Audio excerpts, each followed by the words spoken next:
매일 성경과 함께하는 아름빛교회 말씀 묵상 아름빛 바이블 키트 시간입니다. 2023년 1월 28일 토요일 오늘 함께 묵상할 본문은 마태복음 5장 21절에서 32절 말씀입니다. 마태복음 5장부터 본격적으로 하나님 나라에 관한 가르침이 예수님으로부터 선포됩니다. 특히 산에 오르셨다라는 구절이 의미하는 바 옛 율법을 받았던 시내산의 모습과 대조하여 새로운 계명으로서 예수님의 말씀이 산에서부터 제자들에게 선포됩니다. 예수님은 당신을 따르는 제자들이 누리는 8가지의 복을 선언하며 가르치기 시작하셨고요. 제자들을 향하여 세상 가운데 소금과 빛이라는 정체성을 부여하십니다. 그리고는 시내산에서 모세에게 주어진 옛 율법과의 관계성을 드러내시는데요. 예수님은 스스로 율법을 폐하러 오신 분이 아니라 완전하게 오신 분이라고 말씀합니다. 그러면서 제자들은 서기관과 바리새인의 의, 율법을 문자적으로 철저히 지켜내려는 의보다 더 나은 의를 가져야 하나님 나라에 들어갈 수 있음을 강조하시죠. 그러면서 21절부터 48절까지는 제자들이 가져야 하는 더 나은 의에 대해 옛 율법과 대조하며 가르치시는데요. 살인, 간음, 이혼, 맹세, 보복, 사랑의 교훈을 재정립해 주십니다. 그 중에서도 오늘은 2가지의 교훈, 살인과 간음에 대한 교훈인데요. 말씀을 함께 읽겠습니다. 옛 사람에게 말한 바 살인하지 말라. 누구든지 살인하면 심판을 받게 되리라 하였다는 것을 너희가 들었으나 나는 너희에게 이르노니 형제에게 노하는 자마다 심판을 받게 되고 형제를 대하여 나가라 하는 자는 공회에 잡혀가게 되고 미련한 놈이라 하는 자는 지옥불에 들어가게 되리라. 또 간음하지 말라 하였다는 것을 너희가 들었으나 나는 너희에게 이르노니 음욕을 품고 여자를 보는 자마다 마음에 이미 간음하였느니라. 저만 그렇게 느끼는 게 아닐 텐데요. 예수님이 제시하신 기준을 보면 숨이 턱하니 막힙니다. 이 기준대로라면 하나님 나라에 들어가기는커녕 그리스도인이라 불리기도 부끄럽습니다. 그런데 일전에 회개하라, 하나님 나라가 이미 임했다라고 선언하신 말씀을 기억하시나요? 예수님께서 이 땅에 오심과 동시에 하나님의 나라는 이미 임했다는 사실, 그리고 이미 임한 하나님의 나라를 살아가는 우리에게 예수님께서 다시 오실 때 완전히 이루어질 하나님의 나라, 저와 여러분은 이 이미와 아직의 긴장관계 속에서 이 땅을 살아가고 있다고 말씀드렸습니다. 오늘 묵상은 바로 이 하나님의 나라의 관계가 굉장히 중요한 본문입니다. 시내산에서 선포된 율법은 하나님과 사람 사이의 관계가 깨어진 상태에서 선포되었습니다. 동시에 깨어진 상태에서 율법의 기준은 최소한의 기준, 최종 극단의 행위를 언급했습니다. 살인하지 마라, 간음하지 마라 라고 말이죠. 그러나 예수님의 요구는 이미 임한 하나님의 나라로 인해 깨어진 관계가 회복되었음을 전제합니다. 이는 더 이상 아담으로부터 흘러들어온 죄가 제자들을 주관하지 못한다는 사실을 의미합니다.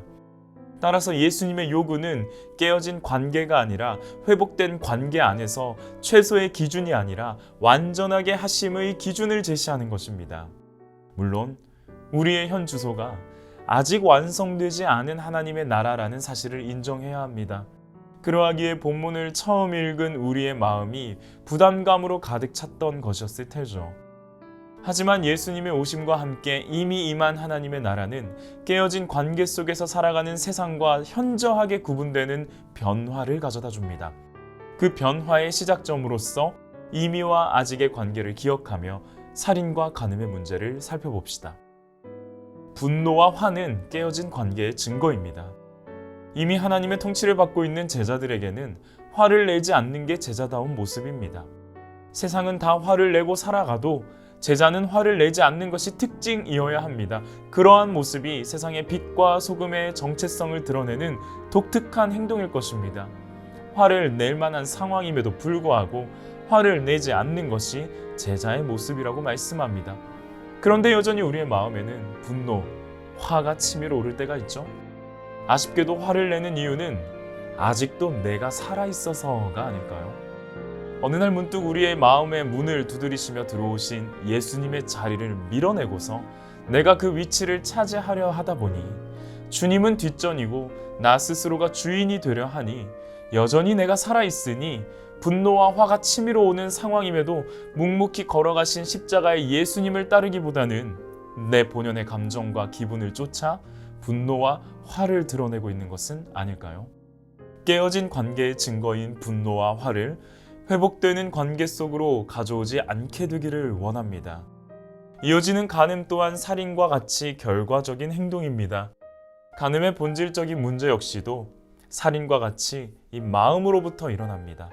그래서 율법은 깨어진 관계 아래에서 최소한의 기준으로 간음이라는 행동을 문제시합니다. 그러나 회복된 관계에서 예수님은 음욕조차 품어서 안 된다는 본래적인 목표를 말씀하십니다. 우리의 마음은 외부의 영향을 참으로 쉽게 받는 것 같습니다. 그러하기에 마음을 제어하기 어렵다면 환경을 제거해야 한다는 말씀에 주목하게 됩니다. 존 스토트 목사님은 이와 관련하여 이렇게 말하고 있는데요. 눈으로 보고 발로 방문하고 손으로 다루던 것들을 마치 눈이나 발이나 손이 없는 것처럼 금해야 한다. 따라서 그리스도인들은 어떤 행위에 대해서는 맹인이요 절름발이 손 마른 자가 되어야 한다. 음욕의 문제 앞에서 회복된 관계 아래에 살아가는 우리는 맹인이요 절름발이 손 마른 자가 되기를 간절히 소망합니다. 특별히 오늘 말씀을 묵상하며 죄를 죄로 여기지 않는 패역한 이 시대에 살아갈 다음 세대와 청년들에게로 시선을 맞추게 됩니다. 분노와 화를 조절하지 못하여 상상할 수 없는 결과를 초래하는 시대. 음란이 모든 것에 만연하여 더 자극적인 것을 추구하기에 혈안이 된 시대. 그러나 시대는 갈수록 어두워져도 빛은 더욱 밝게 빛나게 되는 것임을 기억하며 이미 임한 하나님 나라 안에서 빛과 소금의 역할을 감당할 다음 세대와 청년들을 중보합니다.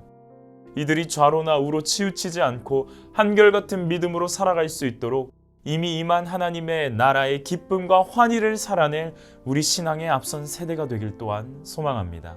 함께 기도하겠습니다.